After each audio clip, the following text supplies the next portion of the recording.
नमस्कार, मी बबन जोशी, अभिनेता. मित्रांनो, बऱ्याच दिवसानंतर तुमच्याशी बोलायचा मला योग आलेला आहे. अतिशय छोटी पण महत्त्वाची गोष्ट घेऊन मी आज आलेलो आहे. ह्या माझे मागे जी व्हील पाहताय ना, इथे एका साहेबाचा बंगला आहे आणि बरेच माणसं तिथे त्यांना भेटायला सुद्धा आली होती.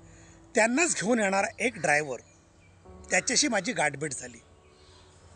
आता ड्रायव्हर गाडी उभी करतो, कुणाशी तरी बोलतो, तसं तो माझ्याशी बोलत होता. पण असं बोलत होता की जसं त्याचा मी अगदी जुना मित्र आहे म्हणून. त्याने जी गोष्ट सांगितली ना,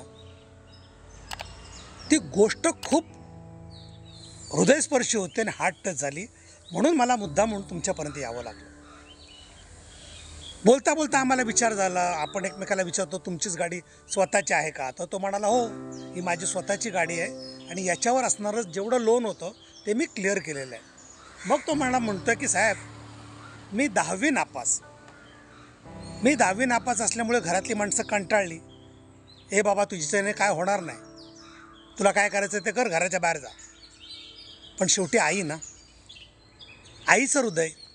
आईनं 5 लाख रुपये घेतले आणि त्याच्या हातात ठेवले आणि त्याला म्हणाले की बघ बाबा, हे 5 लाख रुपये तुला देते, तू तुझ्या आयुष्यात तुला जे काय करायचं ते तू कर, पण इकडे घरच्यांना त्रास देऊ नकोस. त्या माणसाने ते 5 लाख रुपये घेतले आणि एक बिलोरो गाडी खरेदी केली. बिलोरो 5 लाखात येणार नाही, खूप महाग गाडी आहे, पण त्याने लोनवरती गाडी घेतली, टुरिस्टचा धंदा केला आणि तो सांगतोय की एका गाडीच्या मी 4 गाड्या केल्या आणि 4 ड्रायव्हर ठेवले. आणि आज जी गाडी घेऊन आलो आहे ही माझी 5वी गाडी आहे. या गाडीवर मी दुसरा ड्रायव्हर ठेवत नाही, मी स्वतः चालवतो. आणि माझी जी बिलोरो आहे ती माझ्या घरी आहे, ती कधीतरी मी चालवतो. आणि एक माझी पर्सनल गाडी, म्हणजे 4 आणि 3 7 गाड्या. अवघ्या 5 लाखात त्याने 7 गाड्या खरेदी केल्या. आणि तो मला सांगतोय की साहेब, आज 1 कोटी रुपयाचा धनी आहे मी. 1 कोटी म्हणजे 1 करोड रुपयाचा तो धनी आहे. माझे डोळे असे विस्पारले. अरे बोललोय काय आहे? मी बोललो, दादा, नोकरी करून जे 30-30 वर्ष नोकरी करतात आहे त्यांच्या अकाउंटला एवढे नाही राहत.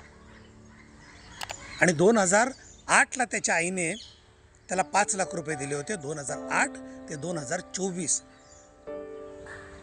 या कालावधीमध्ये त्याने करोड रुपये गोळा केले, कुठलीही बेईमानी न करता, फक्त अक्कल हुशारीनं, घामानं. मित्रांनो, ही मारवाडी गुजराती यांची पॉलिसी. त्यांच्या घरचे आपल्या मुलाला गाय देतात और आणि सांगतात की मैं तुझे गाय दे रहा हूँ, मुझे बछड़ा लेके आओ. गाय म्हणजे मूळ रक्कम आणि बछडा म्हणजे वासरू, म्हणजे व्याज, त्याचा नफा. आपले आई वडील म्हणायचे ना, एकाचे 21 कर, तसं या पट्ट्याने केलं. हा पट्टा नाशिकातला होता, नाशिकमधला होता. मुद्दाम तुम्हाला सांगायला आलो आहे ना की सध्या खाजगीकरण चाललेलं आहे, नोकऱ्या नाही आहेत. तुमच्याकडे जे टॅलेंट आहे त्याचा प्लस पॉईंट करा. तुम्ही तुमच्या जीवनाचा शिल्पकार तुम्ही शोधा की मला काय येतं आहे.